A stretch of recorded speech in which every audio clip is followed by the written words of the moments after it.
Et le cerveau, encore une fois.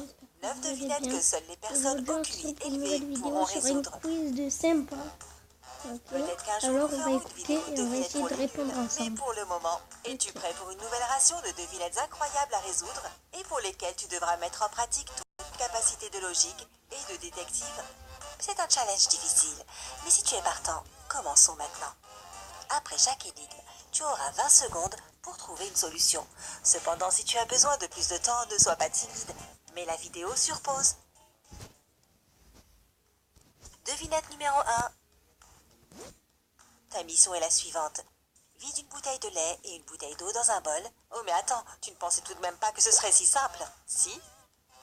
Ah ben non, là c'est des Voici les énigmes. conditions. Tu dois être capable de différencier le lait et l'eau. Non, attendez les gars, on va Tu peux changer, séparer on le va lait de mettre l'eau? le mot de...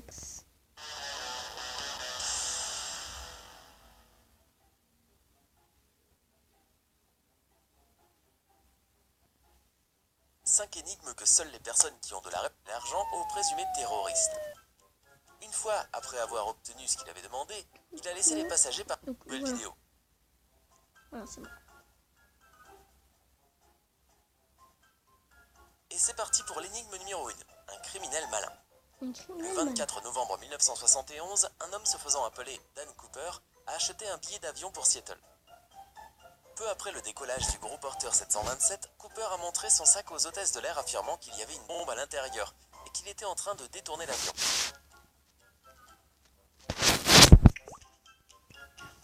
Après cela, il a exigé 200 000 € et 4 parachutes, 2 modèles simples et 2 de réserve. Lorsque l'avion a atterri à Seattle, la police a fait apporter les parachutes et l'argent aux présumés terroristes. Une fois après avoir obtenu ce qu'il avait demandé, il a laissé les passagers partir et a ordonné à l'avion de décoller à nouveau. Un peu plus tard, alors que l'avion était en vol, Cooper est descendu en parachute quelque part au-dessus des forêts de l'État de Washington. Cet incident s'est réellement produit et à ce jour, la police n'a aucune idée de qui était vraiment cet homme et de ce qui lui est arrivé après le détournement. La question est donc simple. Pourquoi Cooper a-t-il demandé 2 simples parachutes et pas un seul? Tu as 15 secondes pour le découvrir. Ah ben c'est soit qu'il avait un acolyte ou je sais pas. Je sais pas la vérité. Un acolyte ou pour faire descendre un peu. Tu penses connaître la réponse? En Ah fait, ben ce non, n'est pas si difficile. Oui, Selon non. les lois américaines de... Moi je sais. Parce que peut-être parce qu'avec le sac il doit être lourd. Moi, je sais l'époque, pas. le détournement d'un avion était un crime passible de la peine de mort. Dan Cooper savait qu'il y avait une forte probabilité que la police lui donne un parachute défectueux. Il a exigé 2 simples parachutes pour que la police pense qu'il allait prendre un otage avec lui. Et son plan a fonctionné. Bien sûr, la police ne pouvait pas risquer la vie d'une personne innocente, alors ils ont donné à Cooper 2 parachutes en parfait état de fonctionnement. Affaire classée? Non, pas encore. Deuxième. Devinette numéro 2. De société. Deuxième. Imagine que tu es un expert très recherché dans ton domaine et que 2 entreprises incroyables t'offrent un emploi. On dirait un rêve qui se réalise, n'est-ce pas? Passez vite, parce que maintenant tu dois faire un choix. Les 2 entreprises t'offrent un salaire de départ de 180 000 € par an.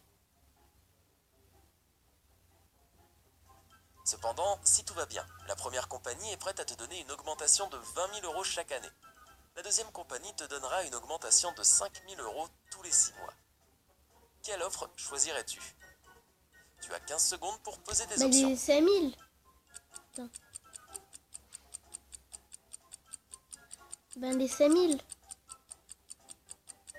Oui, les 5000. Ou l'augmentation. Ou les 5000. Qu'est-ce que vous pensez? La première compagnie est évidemment meilleure, n'est-ce pas? Faux. Si tu as choisi la deuxième compagnie, félicitations. Tu sais comment ratisser plus d'argent. Décomposons-le et voyons ce que tu pourrais obtenir après 3 ans dans chaque entreprise. Je vais vous montrer.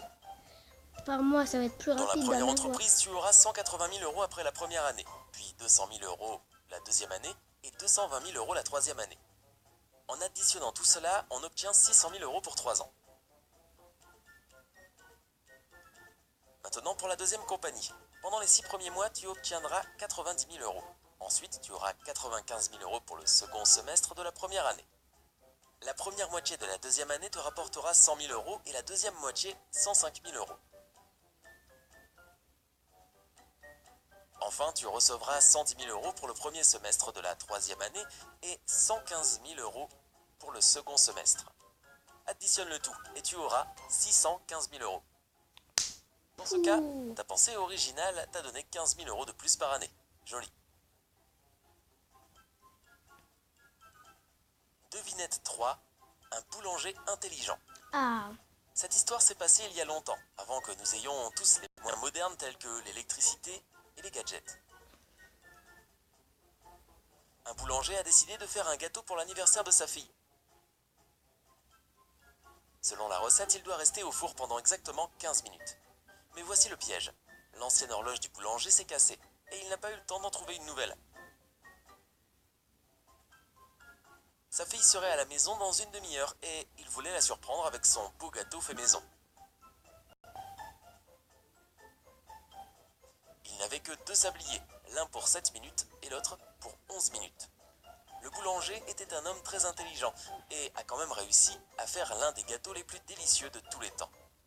Il l'a même fait avant que sa fille ne rentre à la maison. Alors comment a-t-il fait ça? mais tu vois, tu prends tu prends les 11 minutes et 11, 12, 13, 14, 15. Ouais, et il atteint la moitié. Pour faire le gâteau parfait, il a retourné les 2 sabliers. Quand tout le sable de la partie supérieure du verre de 7 minutes est tombé, il était temps de mettre le gâteau dans le four. Après 4 minutes, lorsque le sable de la partie supérieure du verre de 11 minutes s'est vidé, le boulanger a simplement retourné ce verre une fois de plus, pendant 11 minutes.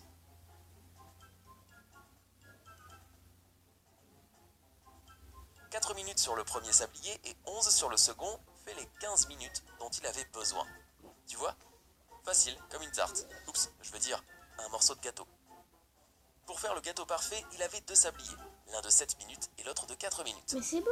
Quand tout le sable de la partie supérieure du verre de 7 minutes est tombé, il était temps de mettre le gâteau dans le four. Devinette 4, un voleur malchanceux. Un jour, un voleur a décidé de braquer la banque locale. Il a eu l'idée ingénieuse de se déguiser en guichetier et d'essayer de se faufiler dans le coffre-fort. Alors qu'il s'approchait de la chambre forte, il a vu un garde de sécurité qui se tenait juste devant la porte. Le voleur n'avait pas prévu cela, alors il s'est caché et a surveillé attentivement le garde. Lorsque l'un des employés de la banque s'est approché de la porte, l'agent de sécurité a dit 12. L'ouvrier a répondu 6 et est entré. Puis un autre caissier est arrivé au coffre.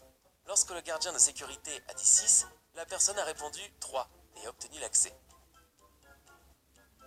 Oh, j'ai tout compris, a pensé le voleur, et il s'est approché nonchalamment du garde de sécurité.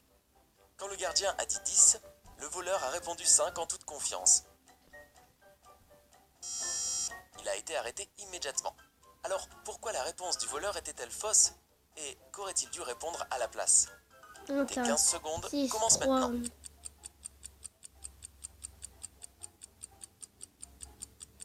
Ah, ok, j'ai tout compris. Alors, attendez.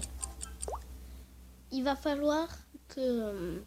oui, vous allez comprendre avec moi tout.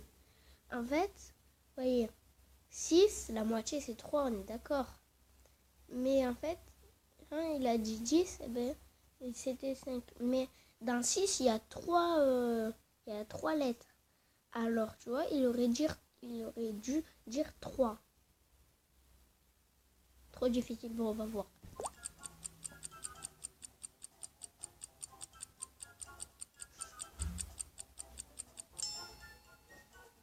Des idées? La réponse correcte a à voir avec le nombre de lettres dans le mot. 12 a 6 lettres, donc la réponse est 6. 6 à son tour a 3 lettres, donc la réponse est 3. Quant à 10, tu vois bien que le voleur aurait dû dire 3. On dirait Voilà. qu'il n'était pas aussi intelligent qu'il le pensait.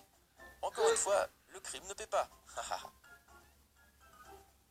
Devinette 5, la beauté et le cerveau. La beauté et le cerveau. C'est la dernière. Il était une fois un baron qui s'était ruiné et avait perdu toute sa fortune. La seule chose qu'il avait, c'était ses deux filles, Elsa et Gerda. Elsa était absolument splendide, tandis que Gerda était incroyablement intelligente. Le souverain d'un royaume voisin tomba amoureux de la belle Elsa et l'invita à dîner dans son palais. Elsa décida d'emmener sa sœur intelligente avec elle. Le souverain était vieux et laid, et il savait qu'il n'avait aucune chance de gagner le cœur d'Elsa. Il savait aussi que Gerda aimait vraiment les devinettes et a décidé de tout risquer en concluant un marché avec les sœurs. L'accord s'est déroulé comme suit. Le vieil homme nouait les cheveux de chacune des sœurs avec un ruban rouge ou doré. Elles pourraient toutes les deux obtenir des rubans assortis ou des rubans différents. Les filles ne pouvaient pas donner de signaux, d'indices ou de phrases pour aider l'autre à deviner la couleur de son ruban. Elles dîneraient en silence dans une pièce sans miroir. Une fois le dîner terminé, il demanderait à chacune des sœurs quelle couleur de ruban était dans ses cheveux. Si elle devinait correctement, elle rentrerait chez elle avec tout l'or et les bijoux qu'elle pourrait porter. Si l'une d'elles devinait correctement, le souverain offrirait à la sœur gagnante un collier de perles. Et enfin, si aucune d'entre elles ne devinait correctement, il épouserait Elsa. Waouh, ça c'est du deal. Ouais, c'est mon père est en train de Gerda en a monter parlé une avec sa montre. sœur et elles ont accepté de jouer au jeu. Inutile de dire qu'Elsa a été sauvée d'un mariage très désagréable. Mais comment Gerda a-t-elle trouvé un moyen de gagner ?